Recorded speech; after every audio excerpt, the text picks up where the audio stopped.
Readers are plentiful, thinkers are rare. We should treat our minds, that is, ourselves, as innocent and ingenuous children whose guardians we are, and be careful what objects and what subjects we thrust on their attention. Read not the times, read the eternities. Knowledge does not come to us by details, but in flashes of light from heaven.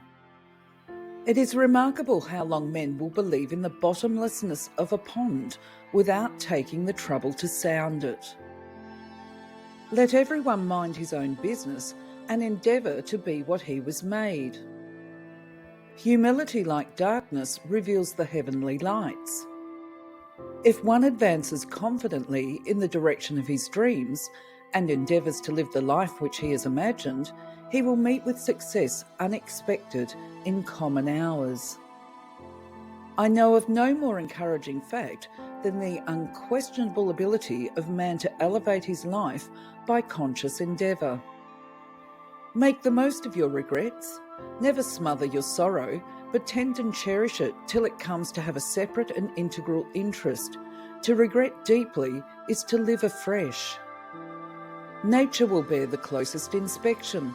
She invites us to lay our eye level with her smallest leaf and to take an insect view of its plane.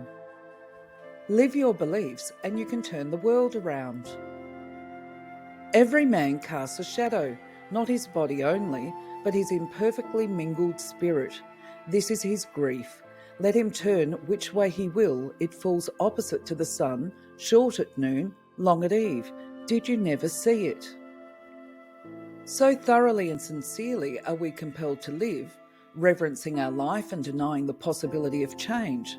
This is the only way, we say, but there are as many ways as there can be drawn radii from one centre. All change is a miracle to contemplate, but it is a miracle which is taking place every instant. A broad margin of leisure is as beautiful in a man's life as in a book. Haste makes waste, no less in life than in housekeeping. Keep the time, observe the hours of the universe, not of the cars. We must walk consciously only part way toward our goal, and then leap in the dark to our success. Ignorance and bungling with love are better than wisdom and skill without. Through our own recovered innocence, we discern the innocence of our neighbours. We are all sculptors and painters, and our material is our own flesh and blood and bones. Any nobleness begins at once to refine a man's features, any meanness or sensuality to imbrute them.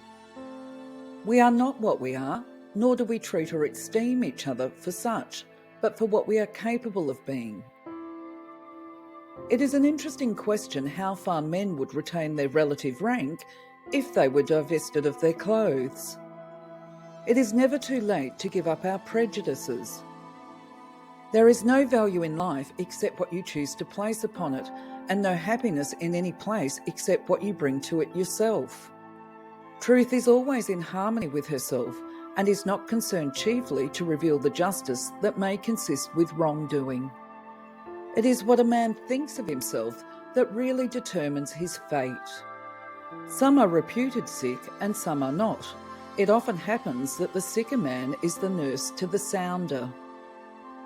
There are old heads in the world who cannot help me by their example or advice to live worthily and satisfactorily to myself, but I believe that it is in my power to elevate myself this very hour above the common level of my life. It is usually the imagination that is wounded first, rather than the heart, it being much more sensitive.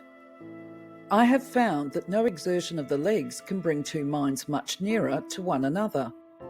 Books can only reveal us to ourselves, and as often as they do us this service, we lay them aside.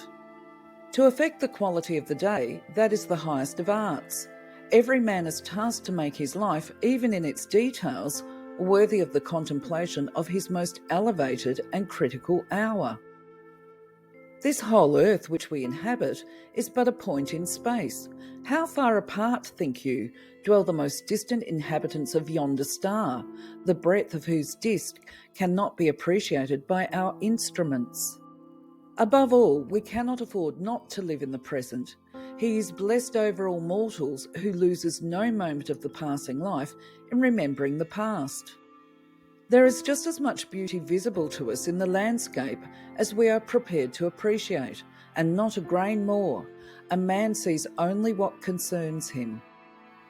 Make the most of your regrets. Never smother your sorrow, but tend and cherish it until it comes to have a separate and integral interest. To regret deeply is to live afresh. When it is time to die, let us not discover that we never lived. A friend is one who incessantly pays us the compliment of expecting from us all the virtues, and who can appreciate them in us.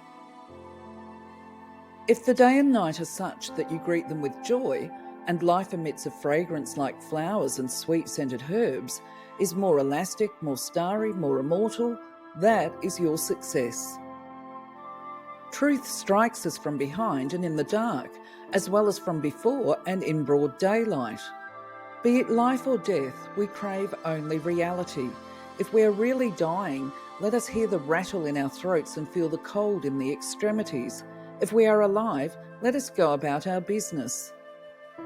I am sorry to think that you do not get a man's most effective criticism until you provoke him. Severe truth is expressed with some bitterness. Every man is tasked to make his life, even in its details, worthy of the contemplation of his most elevated and critical hour.